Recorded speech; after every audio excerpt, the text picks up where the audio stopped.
L'endroit où vous êtes, nous allons nous mettre debout pour lire la parole de Dieu. Ce matin, nous allons prendre nos Bibles dans le livre de 1 Thessaloniciens chapitre 4. J'aimerais lire à partir du verset 1er jusqu'à ce que nous arriverons au verset 17. Et je vous donne ce devoir de me faire le plaisir de lire quand vous serez libre chez vous à la maison pour lire cette écriture. Mais j'aimerais prendre précisément le verset 13 de 1 Thessaloniciens 4. Et nous allons continuer la lecture et vous aussi vous lirez à la maison comme je venais de le dire. Dans 1 Thessaloniciens chapitre 4, je lirai à partir du verset 13. Nous ne voulons pas, frères, que vous soyez dans l'ignorance au sujet de ceux qui dorment, afin que vous ne vous affligez pas comme les autres qui n'ont point d'espérance.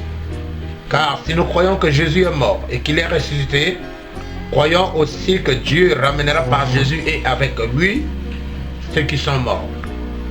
Voici en effet ce que nous vous déclarons d'après la parole du Seigneur. Nous les vivants restés pour l'avènement du Seigneur, nous ne dévancerons pas ceux qui sont morts. Car le Seigneur lui-même a un signal donné à la voix d'un archange, et au son de la trompette de Dieu descendra du ciel et les morts en Christ ressusciteront premièrement. Ensuite, nous les vivants qui serons restés, nous serons tous ensemble enlevés avec eux sur des nuées à la rencontre du Seigneur dans les airs. Et ainsi, nous serons toujours avec le Seigneur. Consolez-vous donc les uns les autres par ces paroles. Dieu Tout-Puissant, notre Père Céleste, ce matin encore, tu as montré que tu es avec nous et tu nous aimes. Et ton amour est tellement grand qu'aucune personne ne peut le mesurer. Seigneur Dieu Tout-Puissant, c'est pourquoi tu as voulu que le souffle de vie revienne en nous. C'est parce que tu sais que nous avons encore quelque chose à faire. C'est pourquoi Seigneur Dieu Tout-Puissant, étant uni au travers de l'Internet, alors que tes enfants sont ça et là en train de vous écouter maintenant, je prie, Seigneur Jésus-Christ, notre Père, que tu sois une bénédiction pour chacun qui va écouter. Et parmi eux, s'il y a des gens qui sont malades, qui soient guéris à l'instant même. Là où, Père Tout-Puissant, l'ennemi est en train de perturber tes enfants, toi tu es capable, comme notre Dieu, de prendre possession de chacun pour chasser les esprits impies, de manière, Seigneur Dieu Tout-Puissant, que tes enfants soient en bonne santé. Nous nous consacrons à toi. Donne l'inspiration et la révélation. Et conduis-nous, Seigneur Jésus-Christ, notre Dieu, dans ce que nous faisons, pour la gloire de ton Seigneur, parce que tu es Dieu. Soutiens-nous, Père, alors que nous te confions la suite, Père Tout-Puissant, de notre prédication de ce matin. Bénis ma maison, qui reçoit tes enfants, et que la parole soit dans le cœur de chacun. Au nom de Jésus-Christ. Amen. Merci beaucoup. Vous pouvez, n'est-ce pas, prendre place. Nous sommes en train de continuer notre étude sur le mystère qui concerne le Seigneur Jésus. Et comme la fois passée, nous avions parlé sur la seconde venue du Seigneur Jésus-Christ. Et par définition, ou bien d'une manière brève, nous avons dit que la venue du Seigneur, ou soit la seconde venue du Seigneur, était un processus qui allait de la promesse jusqu'à l'aide de la promesse à l'enlèvement du Seigneur Jésus-Christ, et cela a clôturé. Donc, d'une manière brève, c'est l'enlèvement du Seigneur Jésus-Christ qui avait clôturé, n'est-ce pas, le mystère de la première venue. Et vous n'allez pas oublier que c'est l'enlèvement du Seigneur Jésus, de l'épouse du Seigneur Jésus-Christ, qui va clôturer, n'est-ce pas, le mystère de la seconde venue. Parce que la première fois, il est venu mourir pour racheter ou sauver un peuple. Il a été rejeté par les Juifs et il a tourné les regards vers nous, les gens des nations. Donc la seconde venue, le même Jésus-Christ qui est venu la première fois est le même Jésus-Christ qui viendra la seconde fois. Ça, c'est d'une manière globale, mais il y a des détails. Et ces détails, c'est ce qui nous a montré comment il est parti la première fois. Lorsque Jésus était enlevé, il était homme physique, chair, et il était environné d'une nuée et il a disparu. Et nous voyons que dans Actes chapitre 1er, à partir du verset 17, les anges ont dit aux Galiléens, pourquoi arrêtez-vous, n'est-ce pas, de regarder au ciel, parce que c'est Jésus qui est parti au ciel du milieu de vous, reviendra de la même manière que vous l'avez vu allant au ciel. Donc il est parti homme, après il était environné d'une nuée. S'il revient de la même manière qu'il était parti au ciel, nous le verrons dans une nuée et nous le verrons finalement dans un corps de chair. Et selon la promesse de la venue du Seigneur, nous ne verrons pas le Seigneur Jésus-Christ sur cette terre, mais nous allons le voir entièrement de l'autre côté, quand nous allons quitter ce monde. Et nous avons pris des types qui sont dans la Bible. Et parmi les types de la Bible, il y en a tellement beaucoup, je n'ai pas pu parler de tous les types de la Bible. J'ai pris, n'est-ce pas, le type d'Isaac avec Rebecca et Eliezer. Ça, c'était un type parfait, n'est-ce pas, de la mission que le Seigneur a confiée aux messagers du temps de la fin. Je vous ai montré que Rebecca a vu Isaac 2 fois. Premièrement, il l'a vu au loin, quand Isaac était dans le champ. Et deuxièmement, il l'a vu de près. C'était un processus. Et je vous ai montré encore quelque chose, que le grand secret qui a constitué le mariage même de Rebecca avec Isaac, c'était la révélation que Rebecca avait eue sur la prière d'Eliezer. En d'autres termes, elle a décelé exactement ce qui était la pensée cachée dans la prière d'Eliezer. Et cette choix-là, cette révélation, cette chose qui n'a pas été dite publiquement, mais qui était en secret, elle a reçu la révélation de cette prière. Cette chose a conclu le mariage entre Rebecca et Isaac au travers du ministère du prophète Eliezer.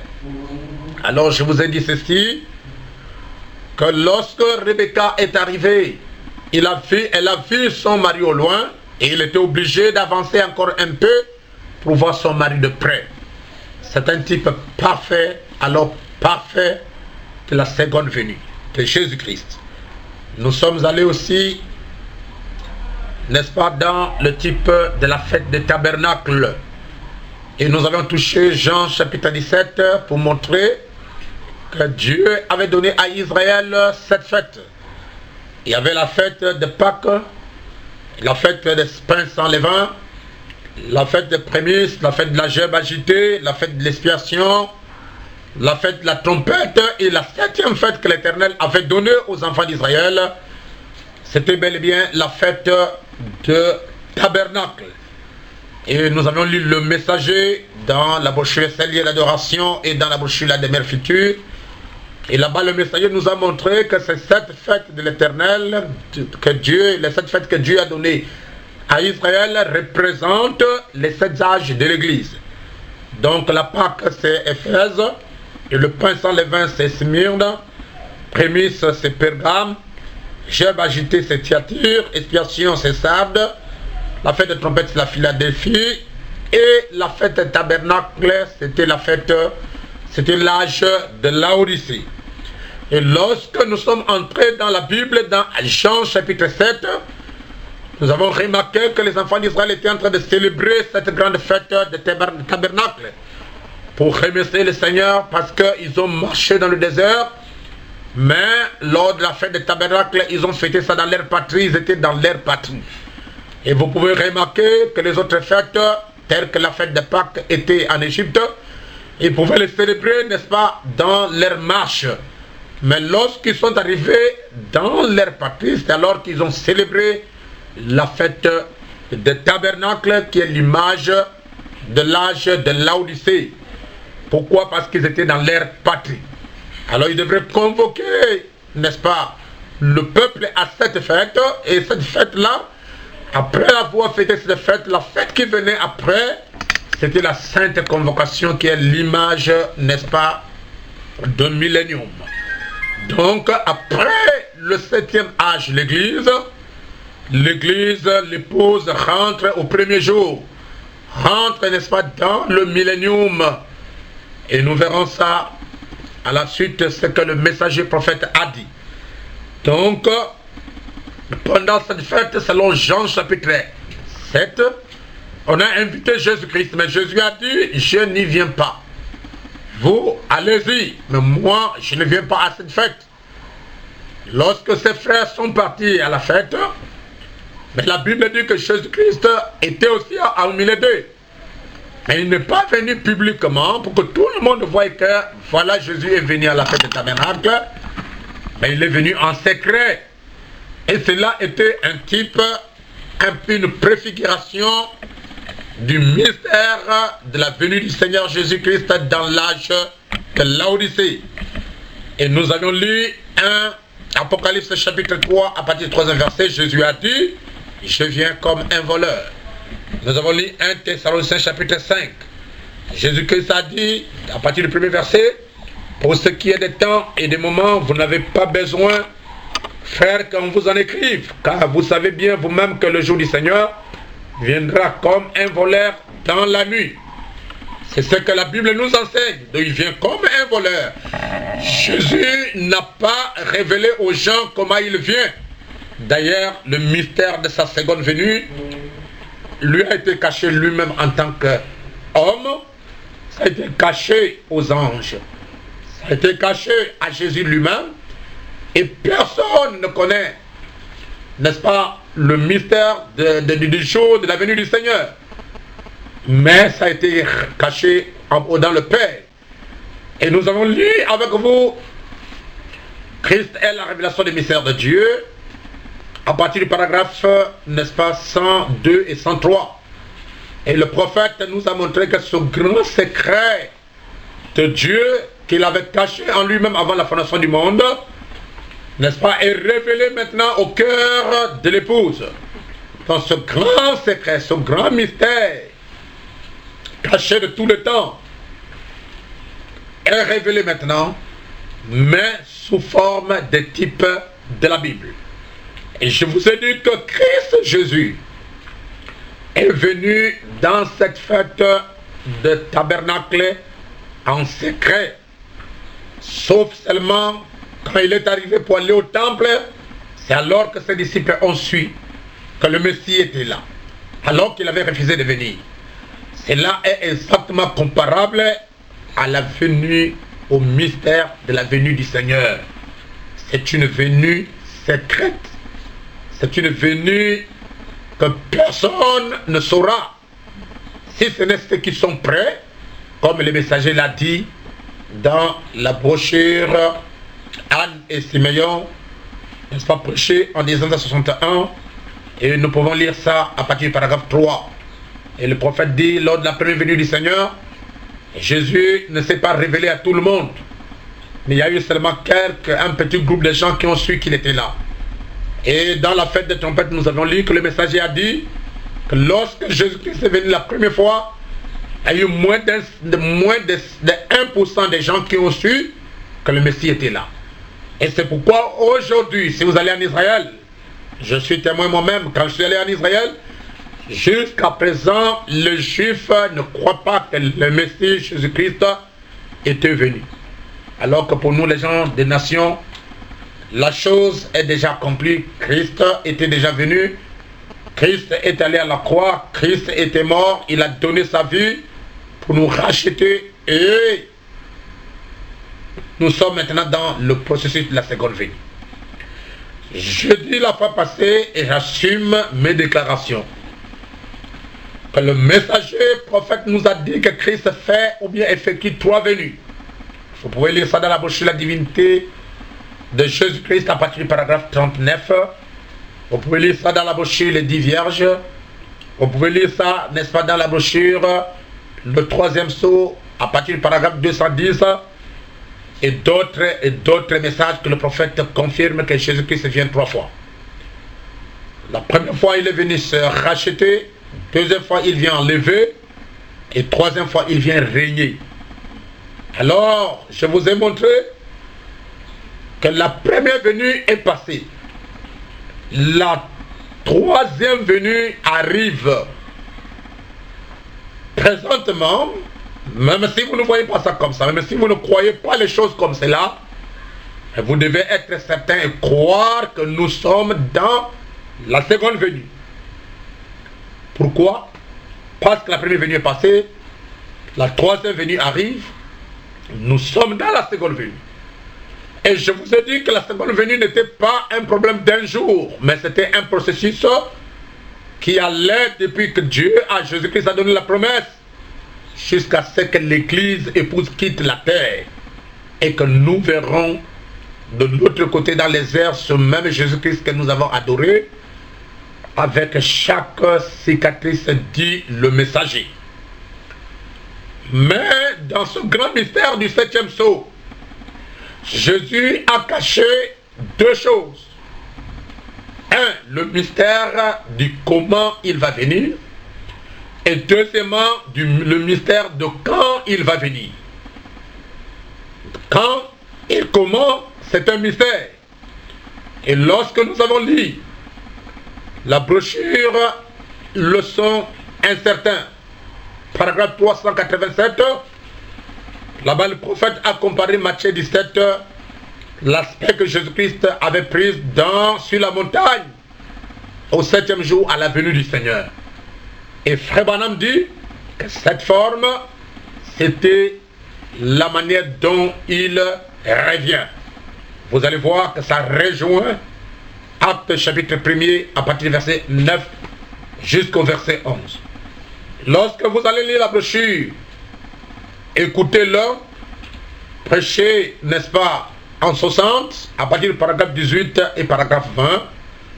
Lorsque Frère Branham explique que le messager est en train d'expliquer cette forme, cet aspect que Jésus-Christ avait pris sur la montagne de la transfiguration, le prophète dit que c'était l'ordre exact de sa seconde venue. Lorsque vous allez lire la brochure Jésus-Christ glorifié à partir du paragraphe 20, le prophète dit que Jésus a pris avec lui Pierre, Jacques et Jean, il les a menés sur la montagne pour lui révéler ce qui arriverait sur la montagne. Et Jésus avait changé de forme. Et le prophète dit, c'était la forme de la seconde venue. Une forme transfigurée, une forme changée, une forme bien un état glorifié. Et après cela, ce même Jésus-Christ qui a pris cette forme, dans Matthieu 17, il a pris la forme et il est redevenu le même Jésus.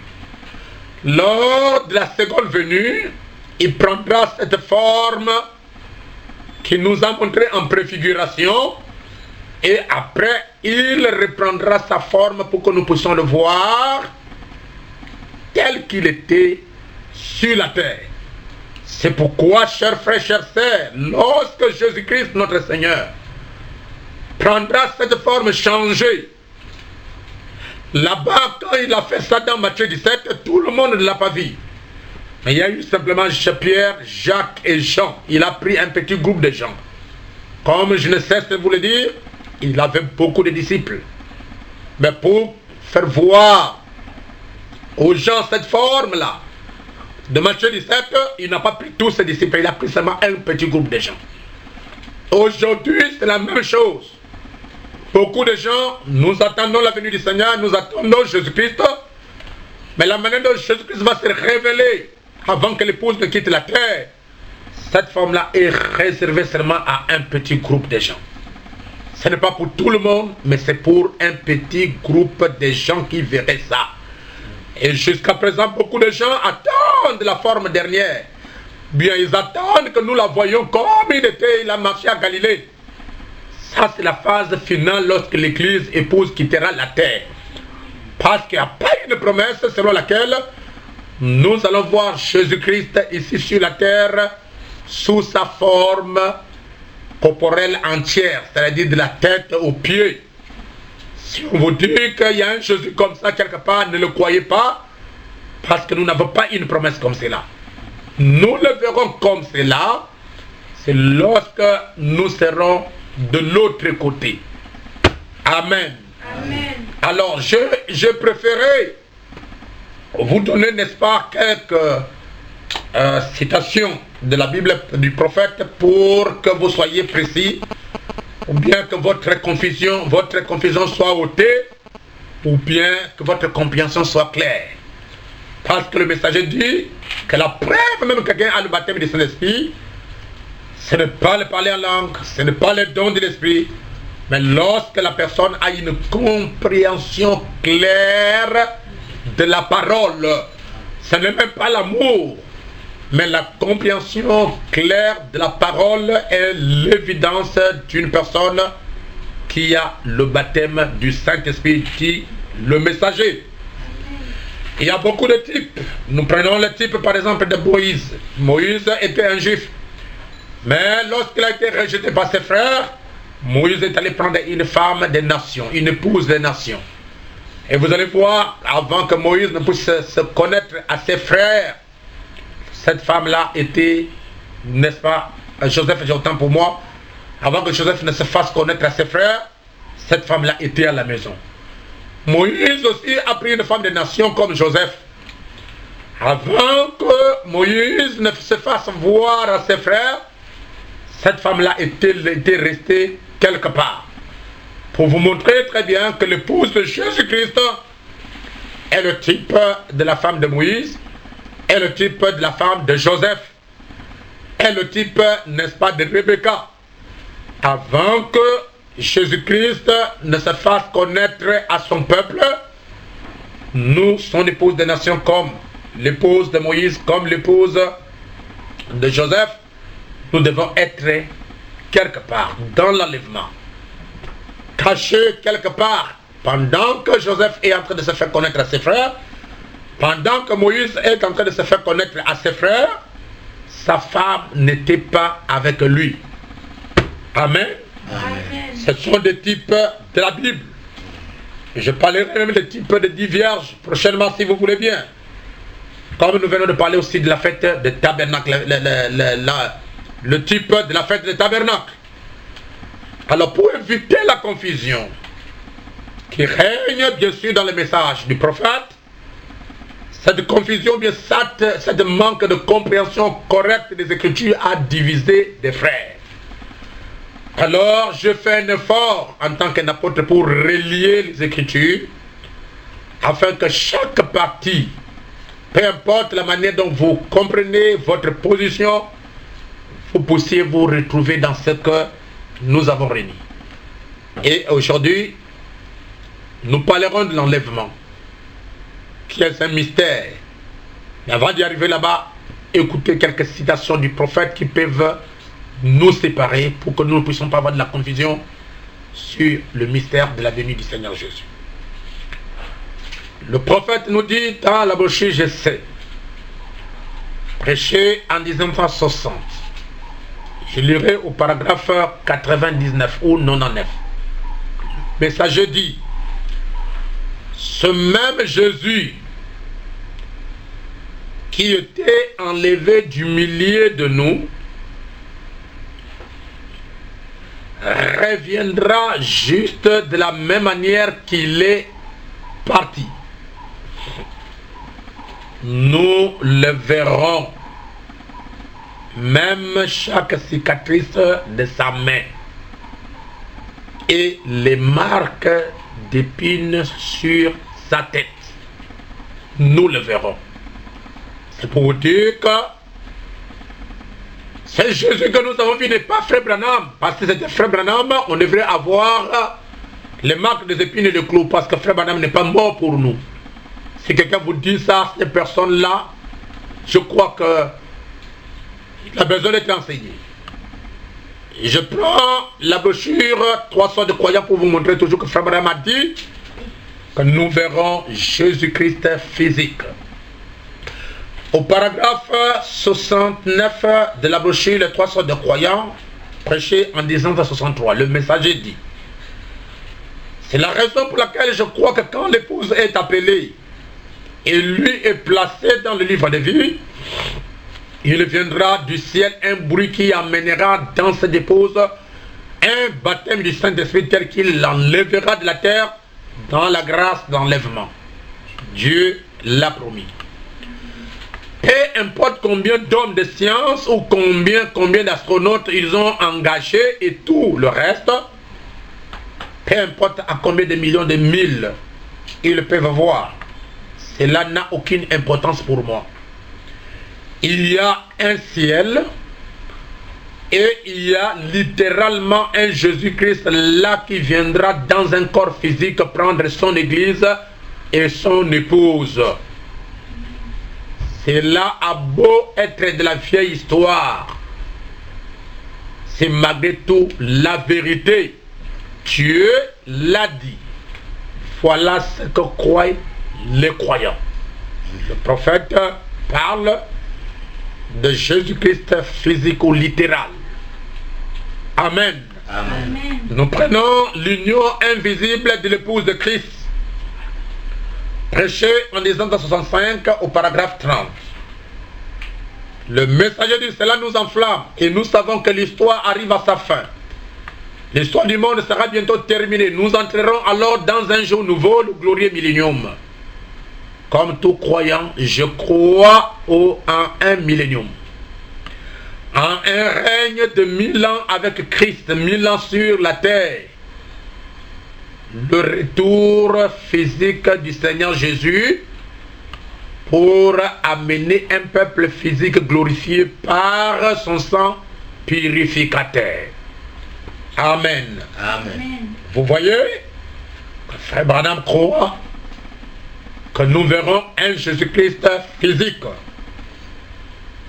Amen. Amen. Nous prenons la brochure quelle est cette attraction sur la montagne, prêchée en 65, paragraphe 3. Le messager dit: nous prions pour toutes les églises et les congrégations qui sont rassemblées partout, tout autour, des petits microphones depuis cet état jusqu'à la côte ouest. Là, dans les montagnes d'Arizona, dans les plaines du Texas, jusqu'à la côte est, partout dans le pays. Seigneur, où ils sont rassemblés. Nous connaissons un décalage de beaucoup d'heures comme nous sommes dans les temps. Mais Seigneur, nous sommes réunis ce soir comme une unité, comme des croyants qui attendent la venue du Messie. Nous prions, Père Céleste, que tu l'envoies bientôt pour ton Église, car nous le demandons au nom de Jésus. Nous le demandons en son nom. Amen. Amen. Paragraphe 5. Nous envoyons des salutations de la côte est à la côte ouest à tous nos amis en Christ qui sont à l'écoute. Nous envoyons nos salutations à San José, à Frère Bordes, au groupe qui est là. Nous envoyons nos salutations à Prescott, Arizona, dans les montagnes, à Frère Léo Mercier et à tout groupe qui est là attendant la venue du Seigneur. Nous envoyons nos salutations à ceux qui sont réunis à Tucson ce soir, attendant la venue du Seigneur. Là à Houston, au Texas, à ceux qui attendent la venue du Seigneur. Là à Chicago, à ceux qui attendent la venue du Seigneur. Là à la côte est, à New York et au Connecticut, aux grands groupes qui sont là attendant la venue du Seigneur. Le frère Branham salue les frères qui attendent cette promesse, la venue du Seigneur. Et n'oubliez pas que la venue du Seigneur, c'est l'enlèvement. Amen. Amen. Alors maintenant, nous écoutons les citations du prophète qui confirment la nuée comme la venue du Seigneur. De l'autre côté, il parle de la venue physique. De ce côté, il parle de la nuée. Nous allons mettre les deux ensemble pour tirer, n'est-ce pas, une vision claire. Le messager prophète dit: Fermez pas vos oreilles pour ne pas écouter ceci parce que ce n'est pas ce que tu crois. Le prophète a dit, nous devons répéter ce que disent les bandes et ce que disent les brochures. Le messager dit dans la brochure ces paroles infaillibles de promesses prêchées en Arizona, à Phoenix, le lundi 20 janvier 64, paragraphe 33. Et ce soir, amis chrétiens, dans cette grande confusion sur les Écritures, ce que les gens pensent être une confusion, nous vivons maintenant pour voir le même. Tout ce qu'il a dit ici s'est accompli et la chose suivante concerne sa venue. Je suis au paragraphe 34. Israël est dans sa patrie. Ces paroles infaillibles de promesses prêchées en 1964. Israël est dans sa patrie. Il a sa propre nation. Il a sa propre monnaie, son propre drapeau. Il est membre des Nations Unies. Il est une nation pour la première fois depuis 2500 ans, depuis qu'il avait été une nation. Et Jésus a promis que la génération, et dans la Bible, une génération compte 40 ans. À partir du moment où Israël est devenu une nation, comptez 40 ans. Quelque part dans cet intervalle, dans l'intervalle qui va de 48 à 1988, dans cet intervalle-là au milieu, il reviendra. Je n'ai pas entendu un amen. Amen. Et si c'est la vérité, alors cela apporte la venue. Amen. Pour le messager, la venue du Seigneur est placée entre du moment qu'Israël est devenu une nation, vous nous ajoutons 40 ans, dans cet intervalle-là, au milieu, Christ va venir. Et le prophète dit, et si c'est la vérité, alors cela apporte la venue. Amen. Amen. Amen. Et le plus grand événement, après, n'est-ce pas, le temps qu'Israël est devenu une nation, en ajoutant 40 ans au milieu, là, donc de 1998 jusqu'en 1948 jusqu'en 1988, le plus grand événement qui a marqué l'histoire du monde, c'est la nuée de 63. Qui peut dire Amen à cela? Amen. Amen. C'est ça, frère. Le prophète dit dans la brochure, c'est le lever du soleil. J'aimerais lire au paragraphe, n'est-ce pas, 13.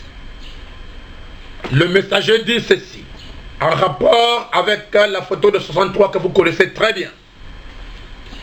Le messager dit, et maintenant comme ceci, montez. Nous avons affiché cette photo dehors sur le tableau et aussi j'ai la photo ici, si vous faites attention, telle qu'elle a été présentée par le magazine Life. Et je me demande si mon auditoire visible ici a déjà réellement regardé cette photo. Voyez-vous, dans le sens correct. Amen. Vous vous souvenez? C'est lorsque je prêchais sur le livre d'Apocalypse, là où nous avions parlé de ces anciens juges et avions vu Jésus dans Apocalypse 1, que la vision est venue. Quand nous avons commencé à ouvrir les 7 sceaux comme de la laine, et je vous ai expliqué comment les anciens juges anglais et les juges d'autrefois, quand ils allaient à la cour pour prêter serment ou leur conférait l'autorité suprême, ils se confiaient, ils se coiffaient d'une perruque blanche comme c'était l'habitude pour montrer leur autorité suprême. Eh bien, si vous tournez la photo comme ceci et que vous regardiez, vous pouvez probablement la voir à partir de l'assistance, c'est Christ. C'est qui? Vous pouvez me répéter, c'est qui? Christ. Voyez ses yeux regardant ici, juste aussi parfait que possible. Il porte la perruque blanche de la divinité suprême. Amen. Ce n'est pas un ange, alléluia. C'est l'ange suprême, c'est l'ange puissant. Amen. Et c'est Christ lui-même dans la photo de 63. Amen. Et le messager dit, pouvez-vous, il porte la perruque blanche de la divinité suprême et du juge des cieux et de la terre. Amen. Vous pouvez voir ses yeux, son nez et sa bouche. L'assemblée dit Amen. Amen. Amen. Tournez simplement la photo comme ceci, partant de la position dans laquelle ils l'ont présentée comme ceci, la position dans laquelle elle devait être. Et vous, arrivez-vous à voir cela? L'assemblée dit Amen. Amen. Amen. Il est le juge suprême. Amen. Il n'y en a pas d'autre que lui. Amen. Et cela est de nouveau une identification parfaite, une confirmation que ce message est la vérité. Amen. Amen. Ceci est la vérité, c'est la vérité et cela fait de lui non pas une troisième personne, mais l'unique personne. Amen. Paragraphe 307. Regardez ce que nous avons vu en ces jours-ci. La puissance vivifiante est venue vers nous pour ouvrir les 7 sceaux. Amen. Qu'était-ce? L'intelligence d'un homme? Non.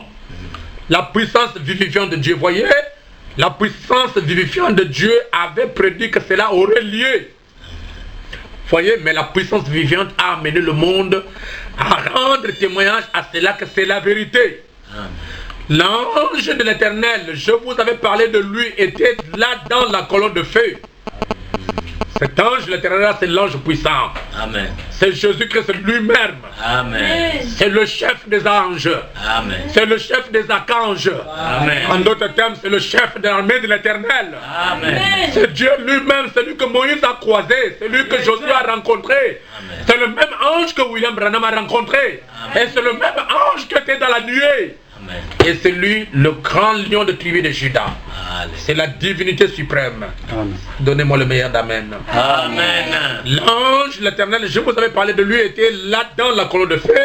La puissance vivifiante a laissé le monde témoigner que c'est la vérité. Et à ce sujet, il ne savait pas ce que c'était, mais nous savions.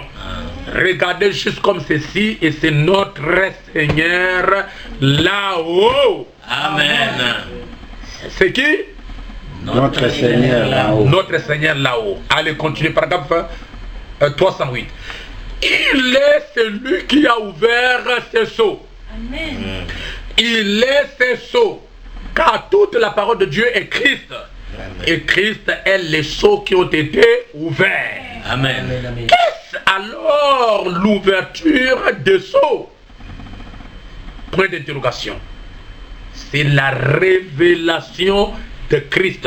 Amen. La révélation, ça veut dire le dévoilement. Amen. N'est-ce pas celui qui était caché tout au long des âges? Celui qui était voilé dans les âges, le cours des âges que personne n'a vu. Luther n'a pas vu, Wesley n'a pas vu, tous les autres messagers n'ont pas vu. Mais au temps de la fin, cette personne-là se révèle.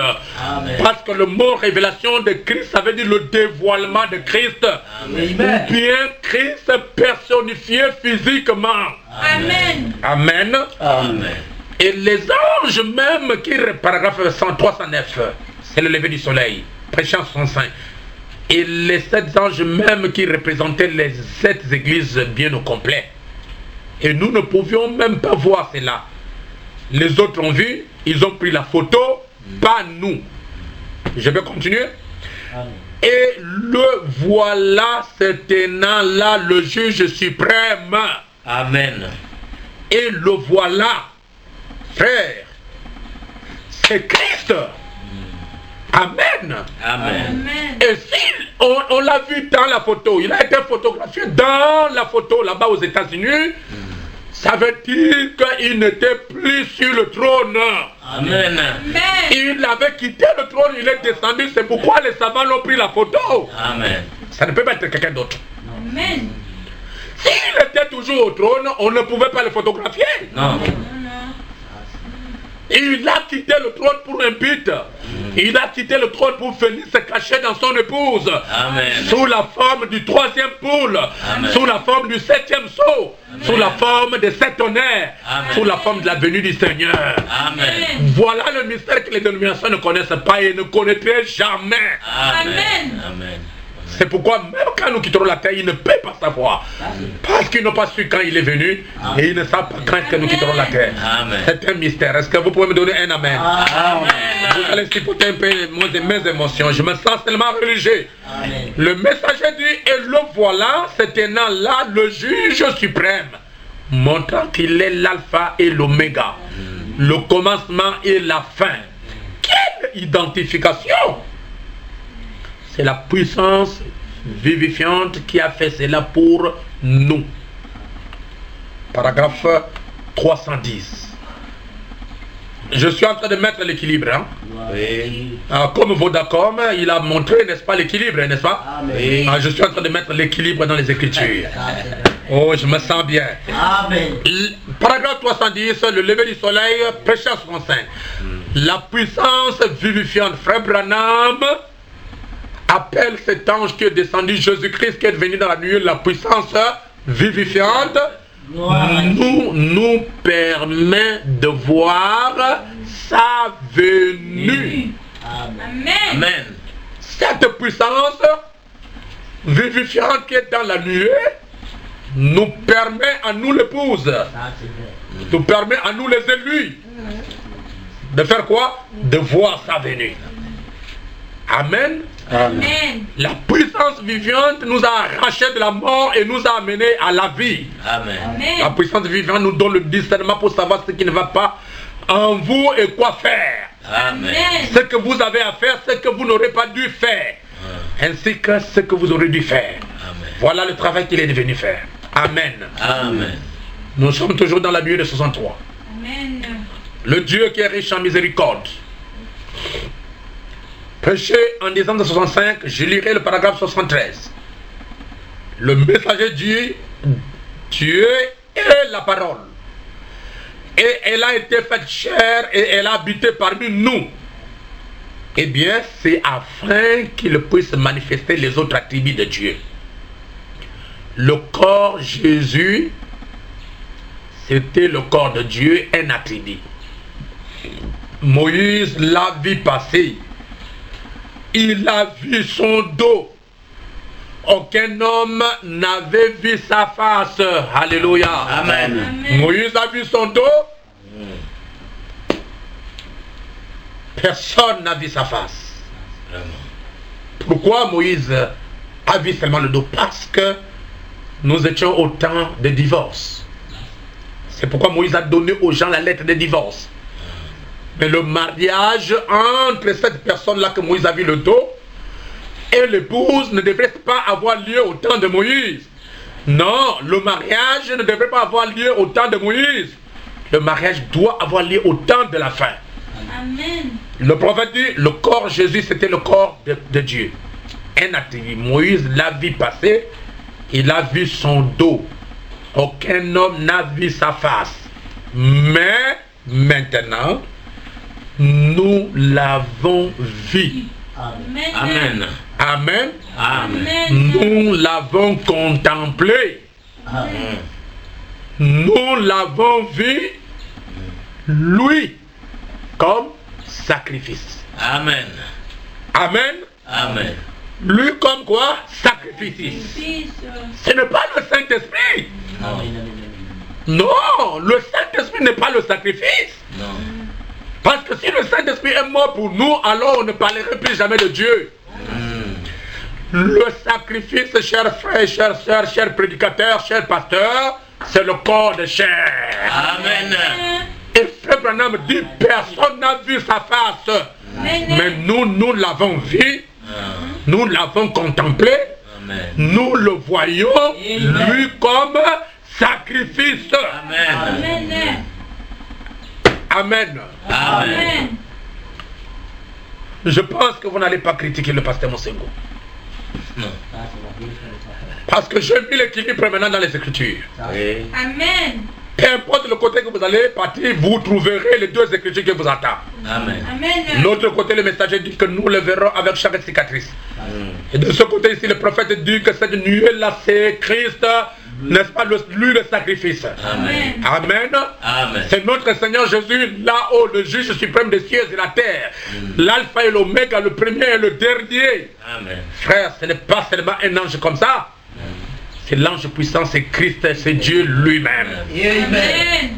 Alors, pour tirer la conclusion claire, Jésus-Christ, dans sa seconde venue, va effectuer deux mystères. Premièrement, la nuée. Deuxièmement, nous le verrons physiquement. Et lorsque nous le verrons physiquement, nous ne serons plus jamais sur la terre. Amen. Ce que je vous donne là, c'est ça la vision universelle de l'épouse. Amen. C'est ça le vrai message de l'épouse. Amen. Amen. Pour séparer ceux qui sont dans les disputes et dans les querelles inutiles. Vous direz, mais pasteur, dans quel corps se trouve Jésus-Christ aujourd'hui? Vous voulez que je vous dise dans quel corps il se trouve? Amen. Amen. Amen. Frère Branham nous dit ceci. Jésus avait dit que je suis venu du Père, je retourne au Père. Est-ce que c'est la vérité? Amen. Amen. Et le prophète dit, il est redevenu la colonne de feu. Et pour répondre à votre question, j'aimerais que le messager prophète puisse vous répondre. Vous allez prendre la brochure Apocalypse, livre des symboles. Et le messager va nous répondre dans quel corps se trouve Christ aujourd'hui. Comme ça, ça va terminer les confusions. Je ne vais pas donner mon propre interprétation. On a posé la question. Dans quel corps se trouve Jésus aujourd'hui? Il n'allait pas comprendre le prophète, le pasteur. Je suis en train seulement de vous séparer parce que il y a trop de confusion. Nous croyons à la venue du Seigneur. Vous le croyez aussi, je crois. N'est-ce pas? Amen. Nous croyons à la venue du Seigneur. Nous croyons que nous verrons Jésus-Christ. Amen. C'est le prophète qui l'a dit. Nous croyons que nous le verrons. Mais tranchons ce problème. Le messager dit,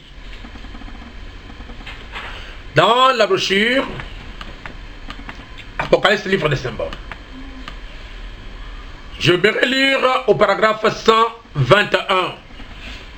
Le prophète dit, un jour sur la route allait un brave petit juif effronté. Et il descendait pour arrêter ces gens qui criaient louer Dieu et prophétisaient. Et que rencontra-t-il? Une merveilleuse lumière. Dans quel corps se trouve Jésus maintenant? Amen. Amen. Amen. Frère Branham donne la réponse, une lumière, la même colonne de feu qui était au commencement. Amen. Voilà dans quel corps se trouve le Seigneur Jésus-Christ maintenant. Le prophète a répondu. Ok? Amen. J'aimerais vous dire aussi que le messager a typifié la venue du Seigneur au 7e sceau. Je prends la brochure des citernes crévassées prêchées en 64, paragraphe 158. Ce n'est pas le message de l'évangélisation que je donne. Là, je suis en train de donner à l'épouse sa matière. Je donne à l'épouse la matière de l'épouse. En d'autres termes, c'est le son do accentué. Amen. Et ne peut, n'est-ce pas, réciter ça, celui qui a des cordes vocales qui sont solides. Sinon, ça va se couper. Amen. Amen. Frère Branham dit, je prie Dieu, paragraphe 158 de la brochure Citerne crévassée, prêchée en 64. Le messager dit, je prie Dieu, je prie que Dieu vous bénisse si abondamment chacun de vous, que sa grâce et sa miséricorde soient avec vous tout au long de cette semaine. Et s'il arrivait quelque chose, que l'un de vous passe de l'autre côté du voile, là, souvenez-vous bien qu'il n'y en a que quelques heures de sommeil et de repos jusqu'à ce que nous y revoyons. Souvenez-vous que les vivants qui seront restés ne feront pas obstacle à ceux qui sont endormis, car la trompette de Dieu, la trompette de Dieu sonnera. Cette dernière trompette, le messager dit, le 6e vient juste de sonner maintenant. Amen. Cette dernière trompette, comme le dernier sceau, Amen. ça sera la venue du Seigneur. Amen. La dernière trompette, comme le dernier sceau, ça sera quoi? La venue du Seigneur. Le prophète relit la venue du Seigneur à la dernière trompette, la venue du Seigneur au dernier sceau. Ok? Amen. Nous prenons la brochure, la fête de trompette prêchée en 64, paragraphe 112. Le messager dit. Maintenant ici, permettez-moi de dire ceci, chaque trompette qui a sonné sous le 6e sceau. Nous y arriverons dans quelques minutes là où nous avons eu les sceaux. Toutes les trompettes ont sonné sous le 6e sceau. En effet, au 7e sceau, il y a eu le silence. Personne ne savait. Amen. C'était la minute ou l'heure où Christ allait venir. Amen. Comme il nous l'a révélé. Amen. Amen. Paragraphe 132. Le messager dit, ce 7e sceau n'est pas encore ouvert. Nous sommes en 64. Vous savez, c'est sa venue. Amen. Amen. Amen. C'est quoi? Sa venue. Amen. Le messager nous dit ceci. Oh là là. Nous sommes dans la brochure, le 7e sceau, paragraphe 304. Cela montre parfaitement que cela vient de Dieu parce que vous voyez, cela est parfaitement en harmonie avec les promesses de Dieu de la fin du message. Remarquez. Remarquez maintenant pour le message de la fin du temps. Ce sceau. Frère Branham compare son message au sceau du temps de la fin ou bien au 7e sceau. Après que tout ce qu'il a révélé, tous les 6 sceaux, voilà qu'il ne dit rien au sujet du 7e. Et le sceau du temps de la fin, quand il commencera, il sera probablement un secret complet d'après la Bible. Amen. Et avant de connaître cela, alléluia, souvenez-vous, Apocalypse 10, 1 à 7. Amen.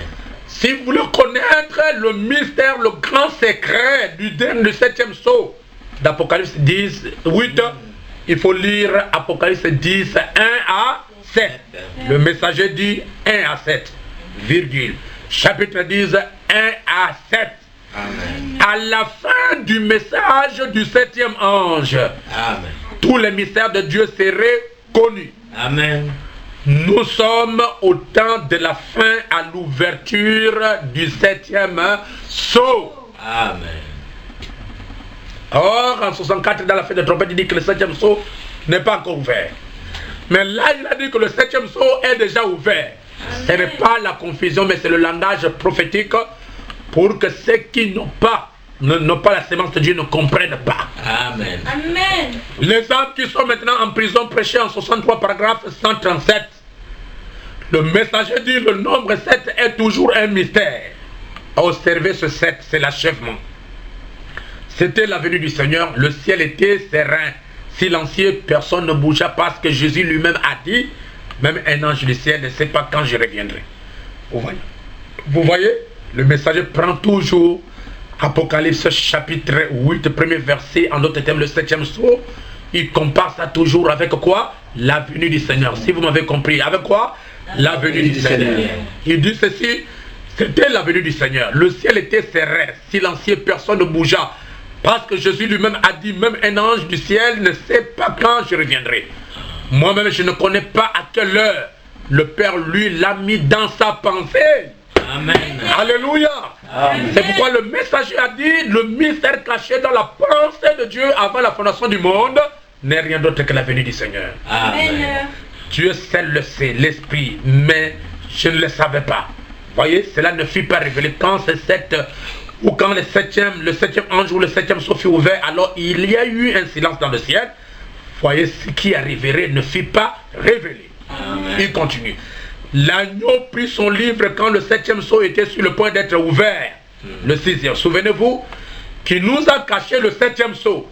Il n'a pas voulu le faire. Quand l'ange s'est tenu là, jour après jour révélant cela, mais alors il n'a pas voulu le faire pour celui-là. C'est-à-dire le 7e sceau. Il a dit, il y a un silence dans le ciel. Amen. Personne n'en savait rien. C'était la venue du Seigneur. Amen. Amen. Paragraphe 347, les âmes qui sont en prison. Verset 103. Mais souvenez-vous que pendant tout ce temps, Noé était dans l'arche. L'épouse est scellée à l'intérieur avec Christ. Le dernier membre a été racheté. Le 6e sceau s'est manifesté. Le 7e sceau le ramène sur la terre. L'agneau est venu et a pris le livre de sa main droite et il s'est assis et a réclamé les siens, ce qu'il a racheté. Est-ce vrai? Amen. Cela a toujours été ce 3e pôle. Voilà, il met le 3e pôle en rapport avec le 7e sceau qui est la venue du Seigneur. Amen. Amen. C'est pour vous dire, chers frères et sœurs, que la venue du Seigneur n'est pas le problème d'un jour. Si c'est le problème d'un jour, alors la partie qui dit que nous le verrons physiquement avec ce même jour que physiquement, alors ça serait donc plus loin. Ok? Amen. Parce que nous ne l'avons pas encore vu physiquement. La venue du Seigneur, ce n'est pas le problème d'un jour. Si ce n'est pas le cas, alors la nuée de gloire clôture les choses. Amen. La nuée de gloire ne clôture pas les choses. La nuée de gloire nous introduit dans le mystère du départ. Amen. Jusqu'à ce que l'épouse quitterait la terre. Amen. Donc je dis que la nuée de 63 est une partie de la seconde venue. Amen. Ok? Amen. Mais cela ne termine pas toute la seconde venue parce que la seconde venue, c'est l'enlèvement. Est-ce que vous avez compris? Amen. Donnez-moi le meilleur de votre amen. Amen. Alors pour terminer notre sujet, je vous ai dit que je vous parle de l'enlèvement. Et je parle de cet enlèvement-là en bref. Lorsque nous avions lu 1 Thessaloniciens chapitre 4, nous pouvons sonder, et vous pouvez sonder qu'il y a deux mystères qui sont cachés là-bas dedans. Il y a le mystère de la résurrection des morts et il y a le mystère de l'enlèvement. Amen. Amen. Mais en lisant, ça serait peut-être un choc pour ceux qui ne veulent pas suivre la révélation de la parole. La Bible dit dans Actes chapitre 1er, je lirai à partir du verset 10. La Bible dit ceci, il parle de l'enlèvement de Jésus. Et comme ils avaient les regards fixés vers le ciel pendant qu'ils s'en allaient, voici deux hommes vêtus de blanc leur apparus. Je prends d'abord à partir de l'endroit où Jésus-Christ était environné de la nuée. La Bible dit ceci, paragraphe 9, Actes chapitre 1er, verset 9. Après avoir dit cela, il fut élevé pendant qu'ils le regardaient et une nuée le dérobait à leurs yeux. Ok? Amen. Amen. Une nuée a dérobé notre Seigneur Jésus-Christ. Et Jésus est parti. Mais pour nous l'épouse, je dis que notre enlèvement d'abord est un mystère, parce que le messager parle du mystère du départ. Et le mystère, c'est une vérité de l'écriture qui est cachée préalablement, mais qui est révélée. Et malgré la révélation, il reste toujours attaché un élément surnaturel. Amen. Amen. Amen. Jésus-Christ est parti au ciel dans la nuée. Est-ce que vous pouvez me donner un amen? Amen. Amen. Mais pour ce qui nous concerne, nous l'épouse, la Bible dit dans 1 Thessaloniciens chapitre 4, je lirai à partir du verset 16. Car le Seigneur lui-même a un signal donné. à la voix d'un archange et au son de la trompette de Dieu descendra du ciel. Et les morts en Christ ressusciteront premièrement. Ça, c'est la première phase de la venue qui est en rapport avec la nuée. Il apporte 3 choses. Le cri, la voix et la trompette. Et le messager dit les 3 choses sont 1. C'est le message. Amen. Amen. Si le cri, c'est le message qui rassemble l'épouse. La voix, c'est le message qui ressuscite les morts. La trompette, c'est le message qui rassemble les vivants et les morts. Et ce message du temps de la fin nous a rassemblés tous ensemble dans le 7e sceau, parce que ceux qui sont venus avant nous n'ont pas écouté le 7e sceau. Alors suivez très bien. La Bible dit ceci. Il dit, et il descendra du ciel et les morts en Christ ressusciteront premièrement. Verset 11, c'est 17 là où je viens. Ensuite, nous les vivants, c'est-à-dire l'épouse vivante, amen, Amen. qui seront restés, en d'autres termes, qui ne mourront pas, ou bien qui ne passeraient pas par la mort. Nous serons tous ensemble enlevés avec et sur des nuées,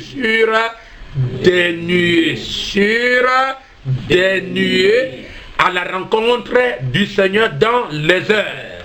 Amen. Ok. Jésus-Christ était enlevé dans la nuée. L'épouse de Christ sera enlevée dans les nuées. Or, ça commence maintenant à donner des points d'interrogation.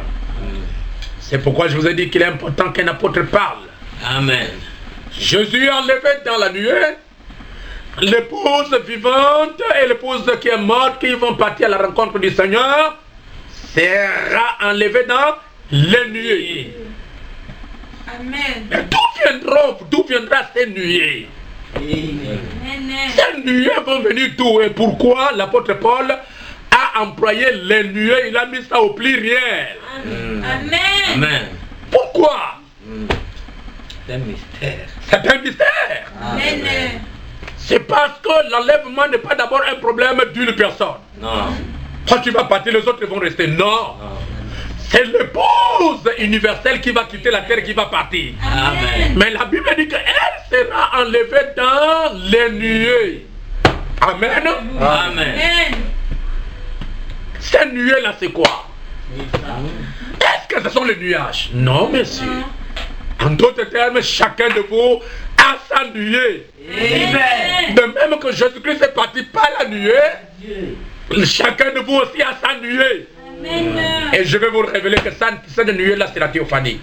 Amen. Je ne sais pas si quelqu'un peut dire amen à ça. Amen. C'est pourquoi lorsque Jésus-Christ est parti dans l'enlèvement, ce sont les théophanies des saints de l'Ancien Testament, dans des corps glorifiés, qui ont emporté Jésus-Christ. Amen. Amen. Est-ce que vous croyez à cela? Amen. Pour l'épouse vivante, votre nuée qui va vous amener, alléluia. Amen.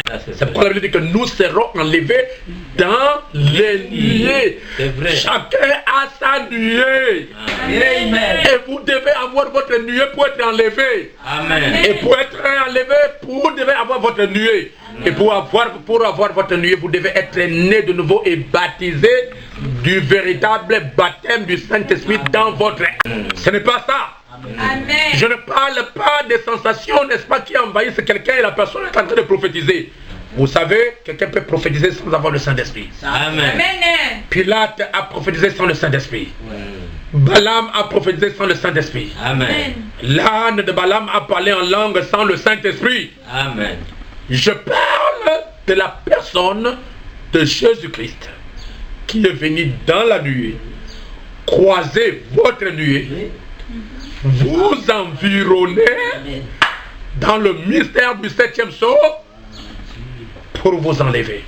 Amen. Amen. Amen. Si vous n'avez pas votre nuée, vous ne serez pas enlevé. Voilà l'un des mystères de l'enlèvement. Amen.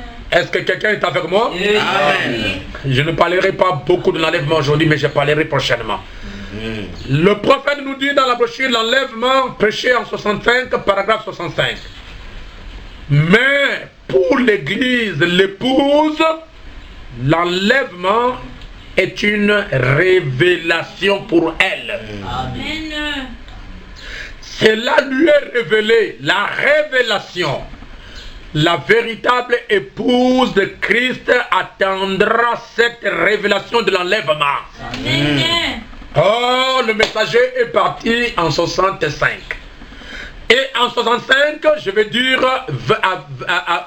il a prêché le 4, l'enlèvement.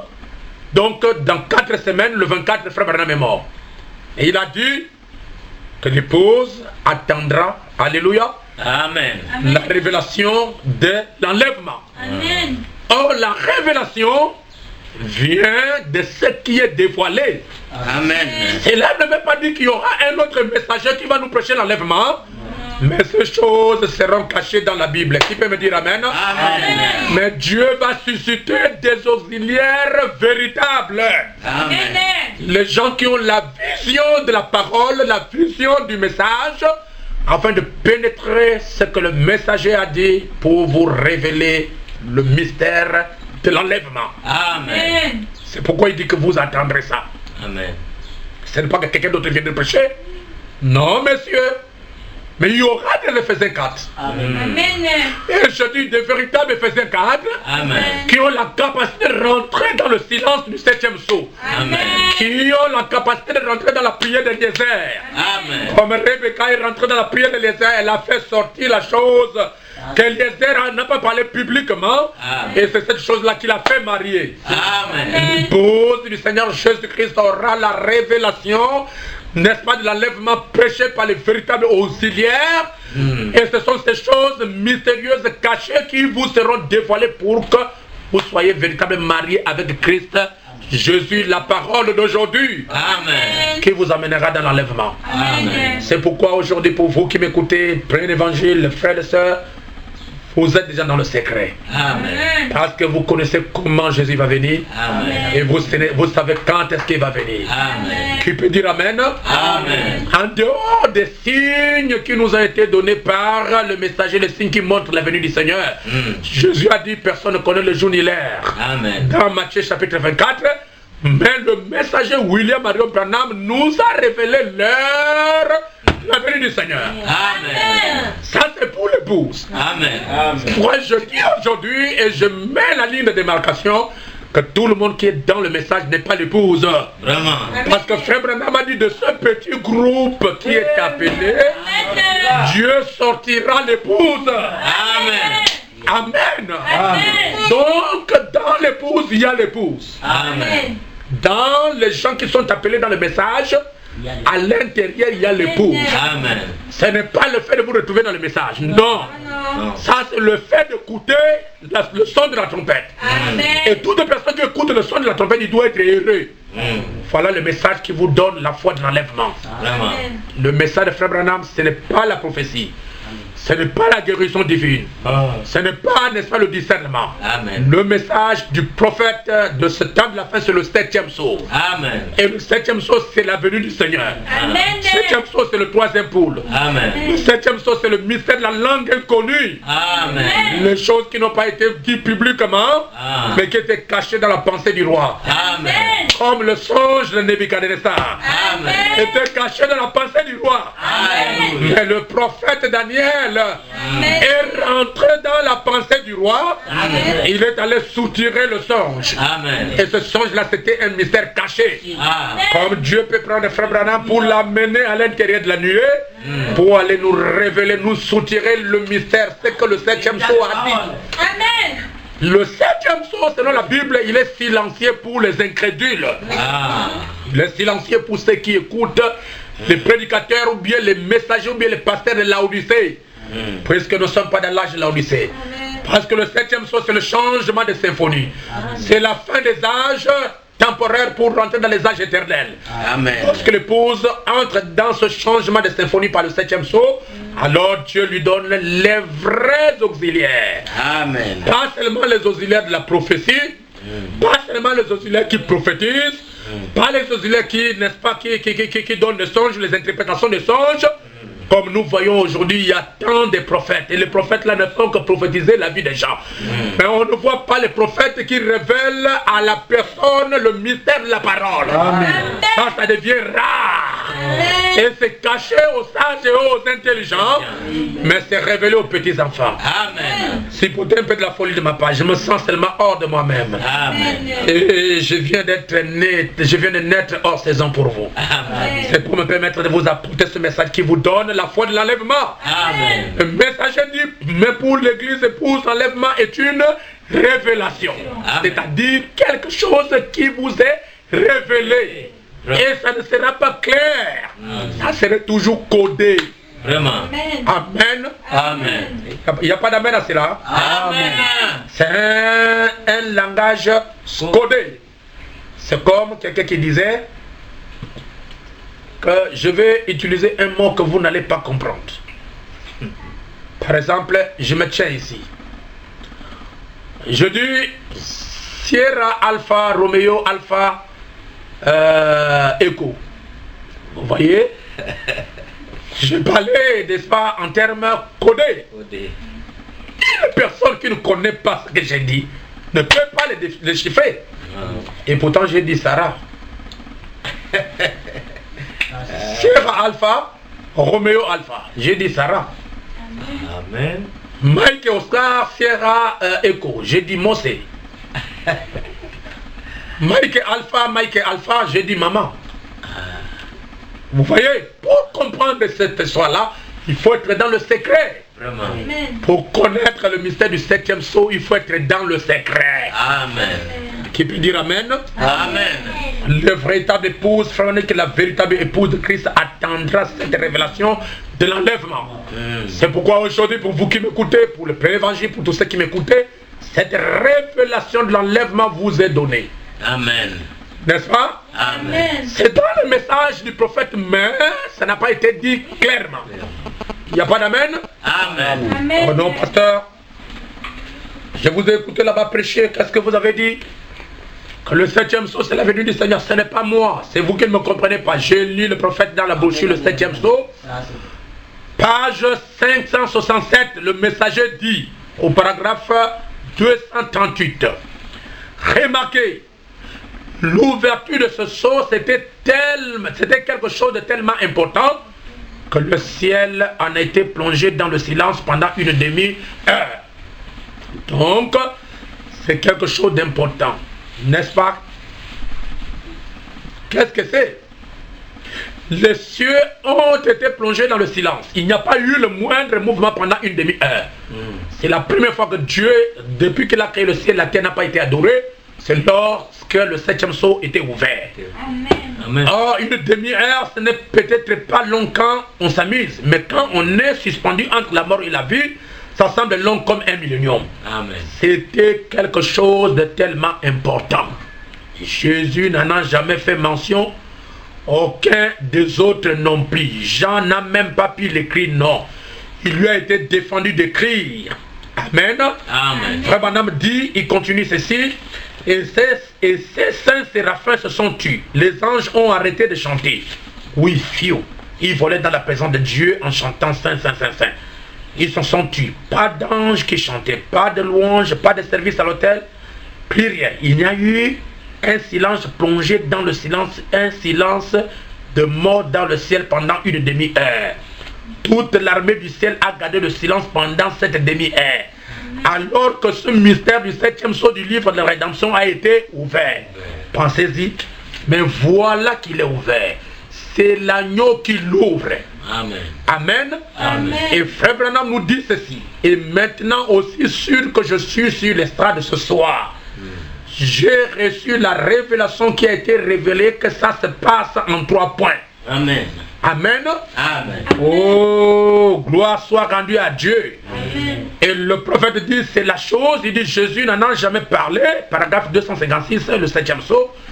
Jean n'a pas pu l'écrire. Les anges n'en savent rien. Qu'est-ce que c'est? C'est la chose dont Jésus a dit que même les anges de cieux n'en savaient rien. Voyez-vous, il ne le savait pas lui-même, il a dit, Dieu seul le sait. C'est quoi? C'est Matthieu chapitre 24. Pour ce qui concerne le jour et l'heure, personne ne le sait. Frère Branham prend cet événement-là, il compare ça à l'ouverture du 7e sceau qui n'est rien d'autre que la venue du Seigneur. Amen. Amen.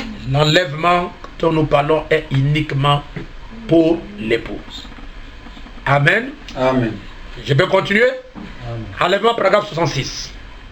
Eh bien, c'est une révélation, l'enlèvement. En effet, la révélation, c'est la foi. Vous ne pouvez pas avoir une révélation sans que cela soit la foi. La foi est une révélation. Amen. Parce que c'est quelque chose qui vous est révélé. Amen. Ce que je vous ai apporté là, ce que je vous ai révélé là, en appuyant sur le prophète, en appuyant sur la Bible, vous devez croire ça. Amen. Et lorsque vous saisissez, vous croyez ça, alors cela va produire, créer en vous la foi de l'enlèvement. La foi est une révélation parce que c'est quelque chose qui vous est révélé. La foi est une révélation. La foi, c'est quelque chose qui vous a été révélé comme cela le fut à Abraham, qui pouvait appeler tout ce qui était contraire à ce qui lui avait été révélé comme n'existant pas.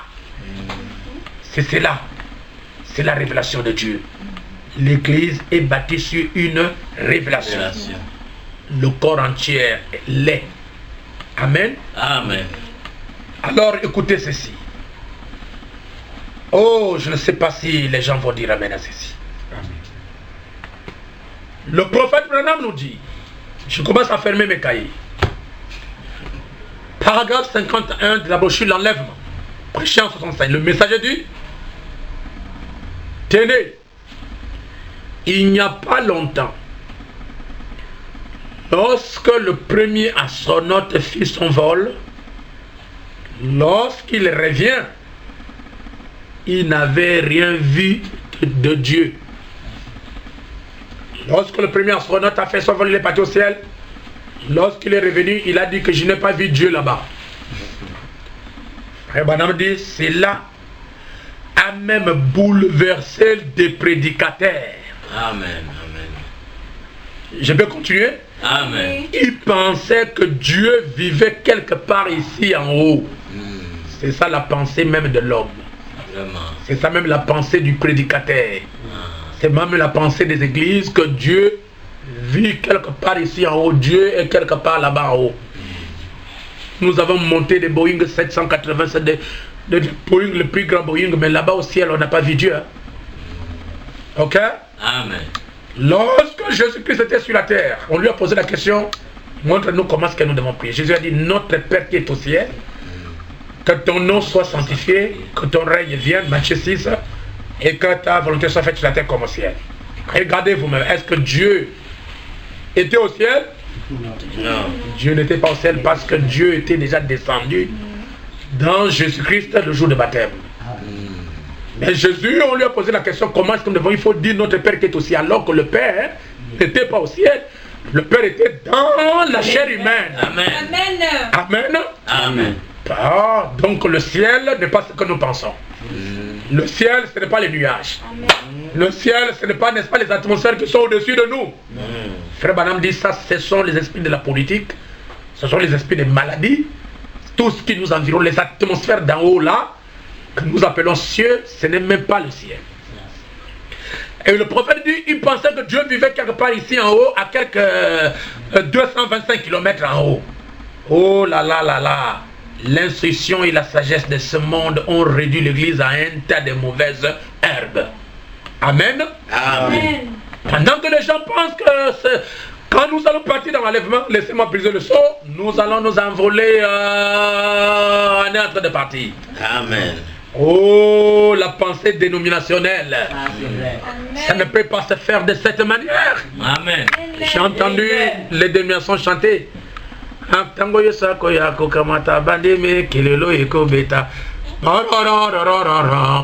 Donc jusqu'à présent, il y a des gens qui pensent que quand Jésus-Christ va venir, il y aura une trompette, une grosse trompette qui va sonner pour...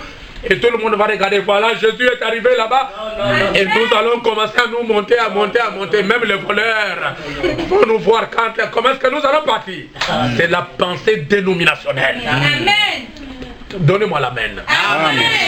Ça ne se passera pas de cette manière-là. Amen.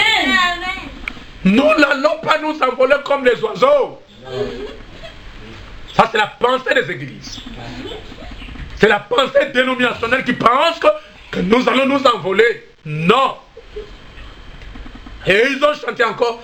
Nakokendera lola, kokutanana yeso mubikisi, nakokende lokola eli akendeki, nakokendera ngana lola. Ils ne savent même pas comment Élie est parti au ciel. Je vais le dire aussi qu'Élie n'était même pas parti au ciel. Amen. Même Enoch n'est même pas parti au ciel. Amen. Oh, donnez-moi le meilleur d'amen. Enoch a quitté seulement la terre. Quand il a quitté la terre à un certain moment, il a perdu le corporel. Amen. Il a perdu son corps de chair. Enoch est devenu théophanie.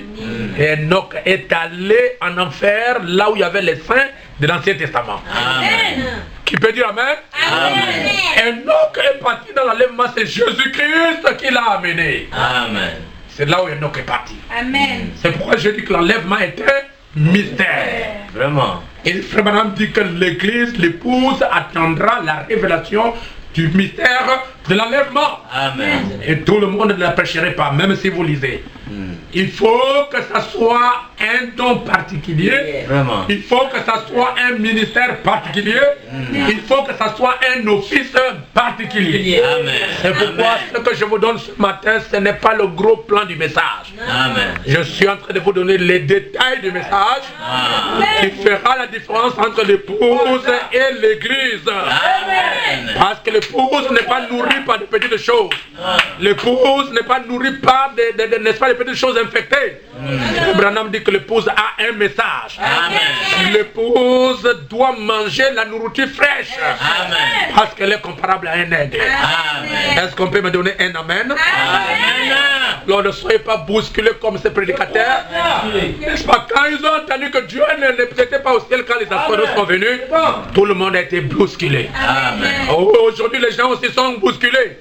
Même ceux qui vont m'entendre à l'intérieur seront bousculés. Amen. Parce que le pasteur Moussa m'a dit que Enoch n'est jamais parti au ciel. Vraiment. Élie n'est jamais parti au ciel. Je vais vous le prouver par le messager. Amen. Amen. Et par la Bible. Amen. Prenons d'abord par la Bible. Je suis dans Jean chapitre 3. Trouvons ça par la Bible. Amen. Comme ça ne va pas amener de problème. Mais je vais terminer là. Amen. Donc, si vous voulez nous écouter prochainement, vous devez être connecté. Si vous n'êtes pas connecté, vous n'allez pas comprendre. Ok? Amen. La Bible dit ceci.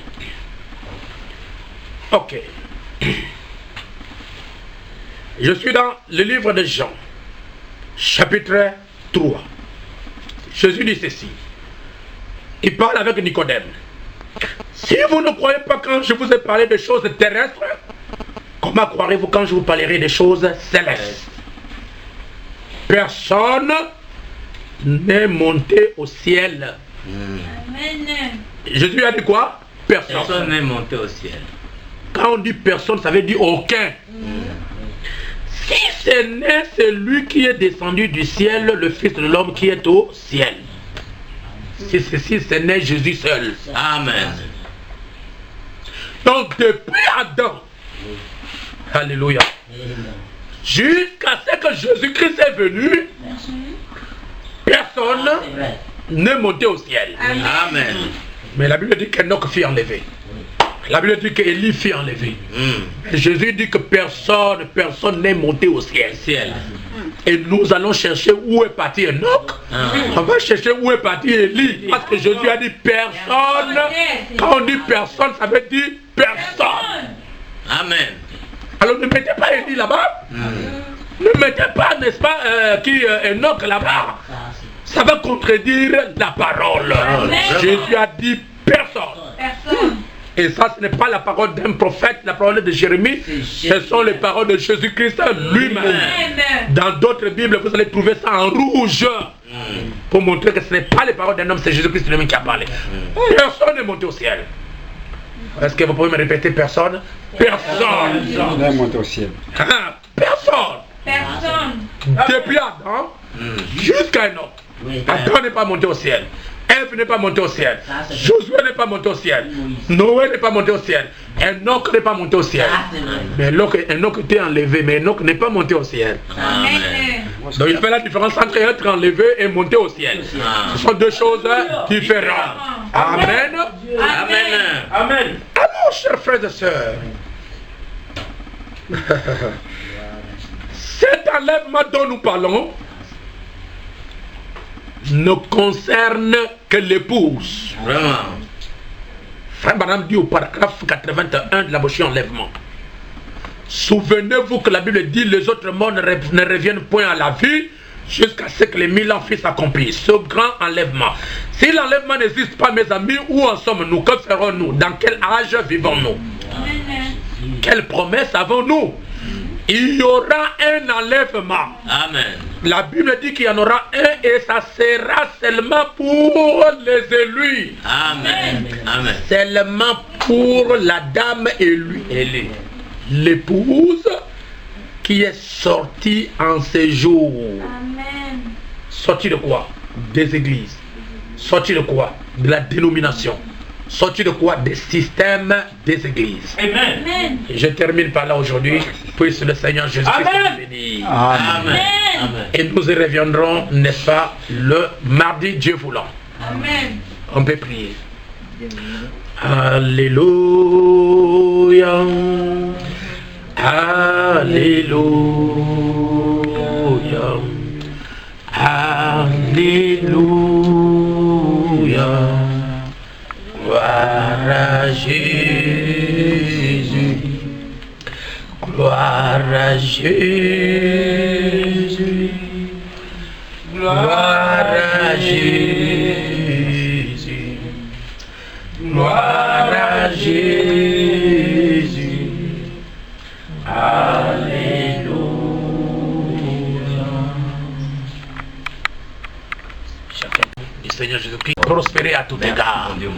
Bénis les frères, bénis les sœurs qui m'ont écouté, bénis tous les enfants qui ont été présents ici, bénis l'équipe qui m'ont assisté, Père Tout-Puissant, notre Seigneur Dieu, à l'enregistrement.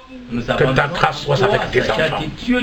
Seigneur Jésus, nous ne cessons d'implorer ta miséricorde, ta grâce pour cette maladie de coronavirus. Seigneur, que tu puisses, oh Dieu, épargner tes enfants, épargner ton peuple, épargner tes serviteurs, épargner, Seigneur Jésus, de ton Église, pour qu'elle ne soit pas atteinte, Seigneur Jésus.